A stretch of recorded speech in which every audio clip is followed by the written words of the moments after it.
Assalamualaikum sahabat Islami. Dulu waktu kecil kita pernah diceritakan oleh guru kita kisah kelahiran Nabi Muhammad SAW yang mana sebelum kelahiran Nabi Muhammad SAW itu terjadi peristiwa yang sangat besar yang ada di kota Mekah. Tepatnya ada di Ka'bah. Yang mana dulu waktu kita kecil kita diceritakan ada pasukan gajah yang dipimpin oleh Raja Abraha itu ingin menghancurkan Ka'bah. Akan tetapi, Allah ini mengutus burung ababil untuk melawan Raja Abraha beserta pasukan gajahnya. Akhirnya, Abraha dan pasukan gajahnya itu kalah oleh burung ababil. Kita tahu, burung ababil itu burung walet. Jadi burung walet yang kecilnya seperti ini mengalahkan pasukan gajah yang sangat besar saat itu. Ini kekuasaan Allah dan ini sudah diabadikan di dalam Al-Quran, yakni surat Al-Fil. Mengapa Raja Abraha ini ingin menghancurkan Ka'bah? Raja Abraha ingin menghancurkan Ka'bah bukan karena akan dilahirkan Nabi Muhammad SAW, yakni Nabi terakhir di akhir zaman.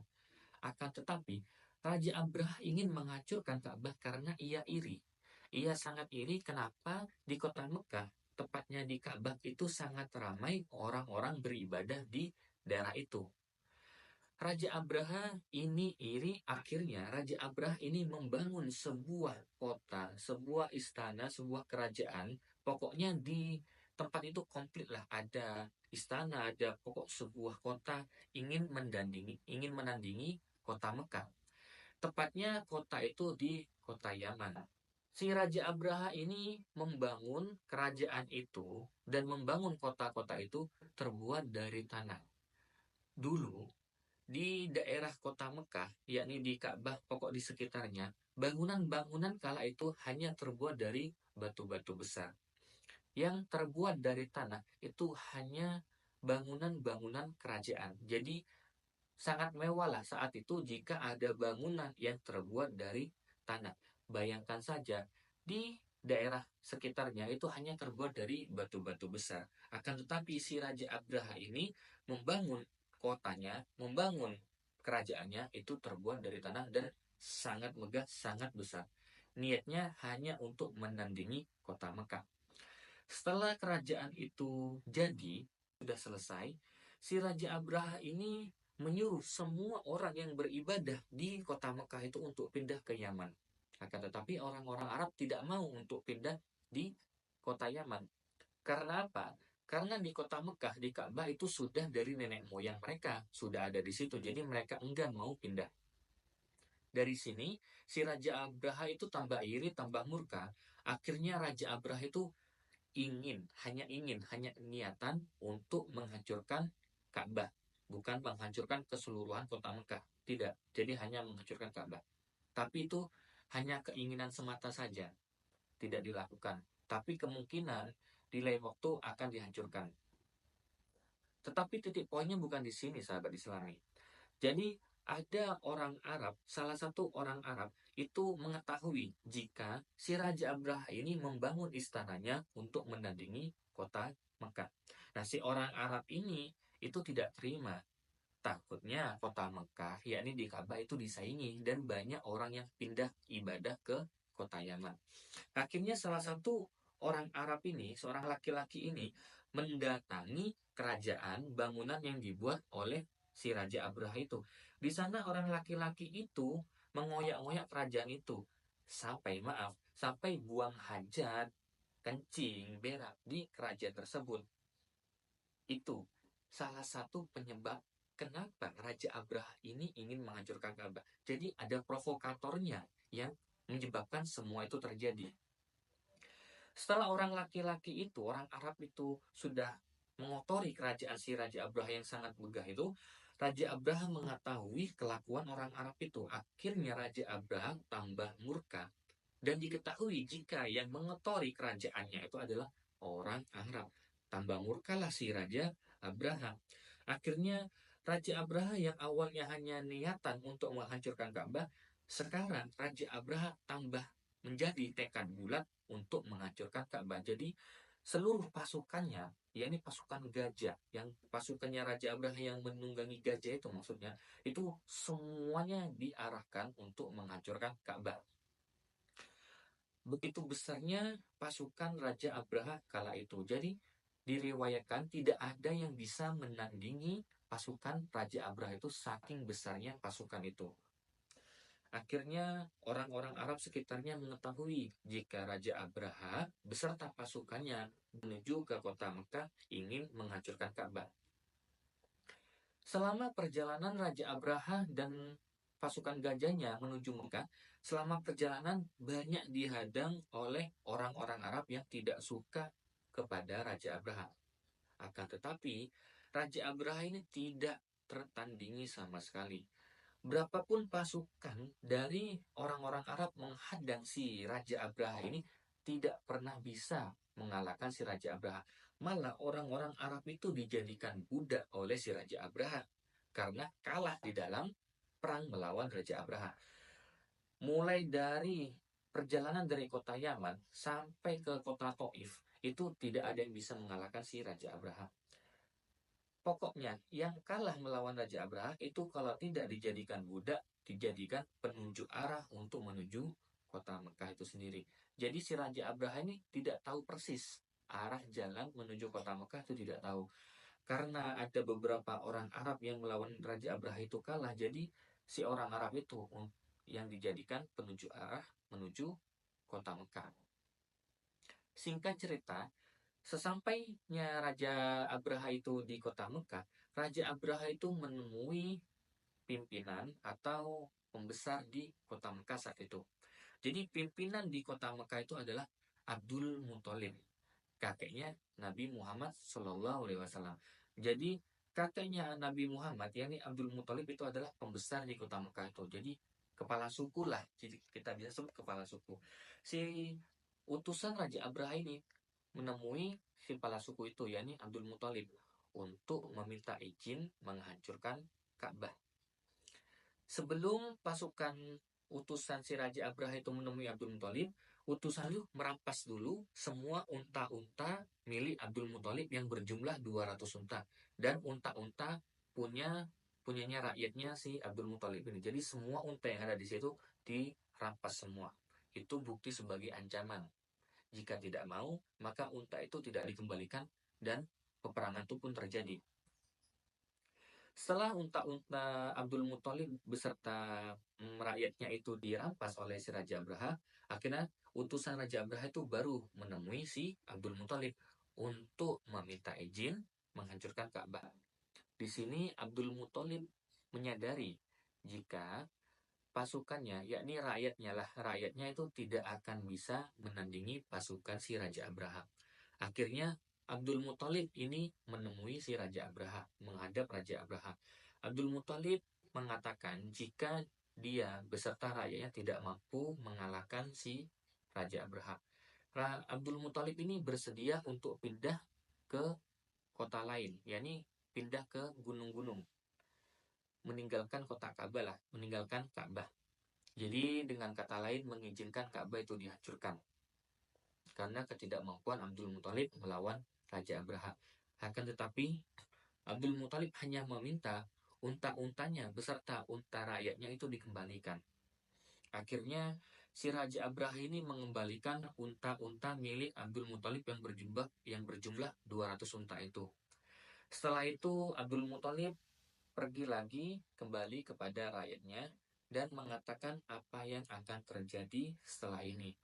Jadi Abdul Muthalib ini mewanti-wanti kepada rakyatnya untuk semua pindah ke lereng-lereng gunung.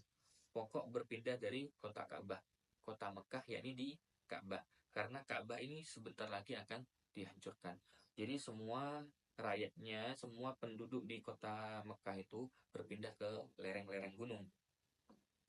Setelah itu sebelum meninggalkan Ka'bah, Abdul Muthalib ini berdoa kepada Allah untuk melindungi Ka'bah dan sekitarnya. Setelah berdoa, Abdul Muthalib ini pergi menemui penduduk-penduduknya di lereng-lereng gunung. Keesokan harinya, Raja Abraha ini beserta pasukan gajahnya menuju Ka'bah untuk menghancurkan Ka'bah. Sebelum Raja Abraha ini sampai di Ka'bah, gajah-gajah si Raja Abraha ini tiba-tiba berhenti. Dia tidak mau melanjutkan perjalanan menuju Ka'bah. Sepertinya gajah-gajah ini mengetahui apa yang akan terjadi setelah ini. Perlu kita ketahui, gajah-gajah ini kan tidak zolim, tidak mempunyai akal pikiran lah. Yang zolim ini penunggangnya, yakni Raja Abraha beserta pasukannya. Sepertinya Allah ini menyuruh gajah-gajah itu untuk kembali ke Yaman. Jadi Raja Abraha beserta pasukannya saat mau berjalan ke Ka'bah, gajah itu berhenti, mogok, tidak mau jalan, maringi. Tapi setelah Raja Abraha itu kembali berbalik arah menuju pulang ke Yaman, si gajah ini malah mau jalan. Berarti tandanya gajah ini tidak mau, memang mau ke Ka'bah. Tapi Raja Abraha ini tidak peka orangnya, tidak mengerti tanda-tanda ini. Sesampainya di Ka'bah, sebelum si Raja Abraha ini menyentuh Ka'bah, yakni menghancurkan Ka'bah, Allah sudah mengutus burung ababil. Segerombolan burung ababil ini dari arah laut itu menuju ke pasukan Raja Abraha ini. Burung ababil ini burung walet. Burung walet jadi bentuknya tuh ya kita tahu lah, burung walet tuh seperti layangan hitam. Jadi seperti pesawat kecil gitu.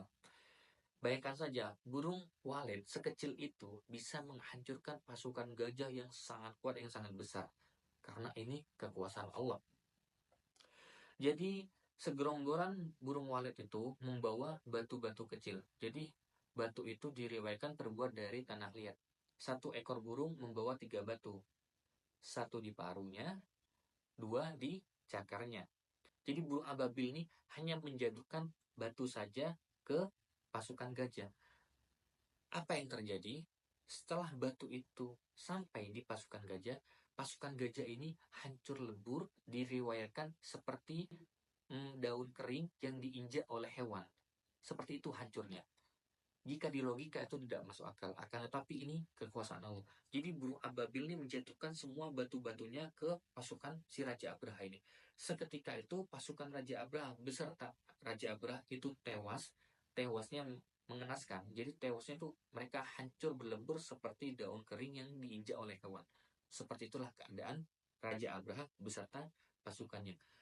Hanya dijatuhkan batu kecil yang dibawa oleh segerombolan burung ababil. Begitu dahsyatnya kekuasaan Allah. Jadi pasukan gajah yang saat itu tidak tertandingi, tidak ada yang bisa melawan pasukan gajah, akan tetapi Allah hanya menyuruh burung walet yang membawa batu kecil untuk menjatuhkannya. Seketika itu Raja Abraha beserta pasukannya hancur lebur seperti daun kering yang diinjak hewan. Itulah kekuasaan Allah. Sahabat Islami, apa hikmah di balik kejadian penyerangan si Raja Abraha ini? Raja Abraha ini pasukan besar, tapi bisa kalah oleh burung ababil. Akhirnya Ka'bah itu selamat dari serangan Raja Abraha. Hikmahnya, karena si kota Mekah itu, tepatnya di Ka'bah itu akan dilahirkan seorang manusia yang sangat terhormat, yang sangat suci, yaitu Nabi di akhir zaman, Nabi Muhammad Shallallahu Alaihi Wasallam.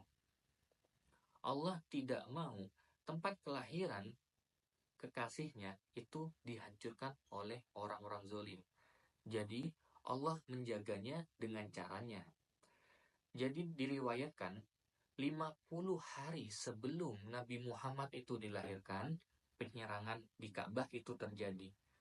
Jadi bisa dengan kata lain, Nabi Muhammad SAW itu sudah ada di dalam kandungan ibunya. 50 hari berarti sudah hampir melahirkan lah. Nah, jadi itulah keistimewaan Nabi Muhammad SAW. Hikmah lain, jika Raja Abraha ini berhasil menghancurkan Ka'bah, otomatis penduduk sekitar Ka'bah itu akan dijadikan budak oleh Raja Abraha.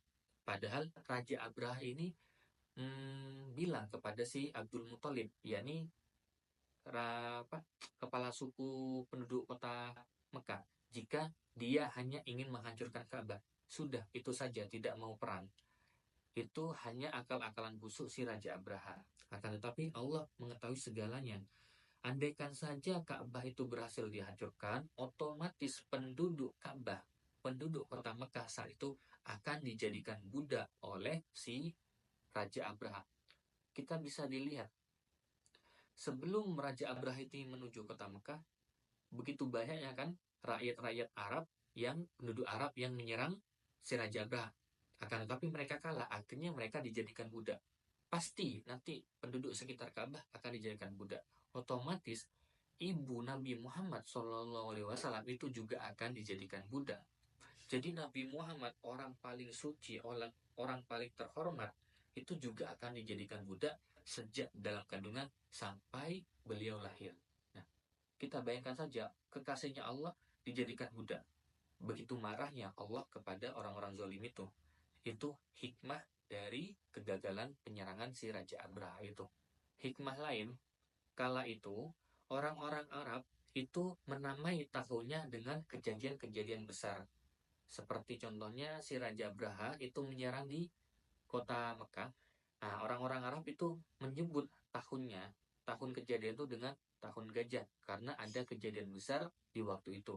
Itu kebiasaan orang-orang Arab dulu sebelum ada kalender Hijriah dan kalender Masehi.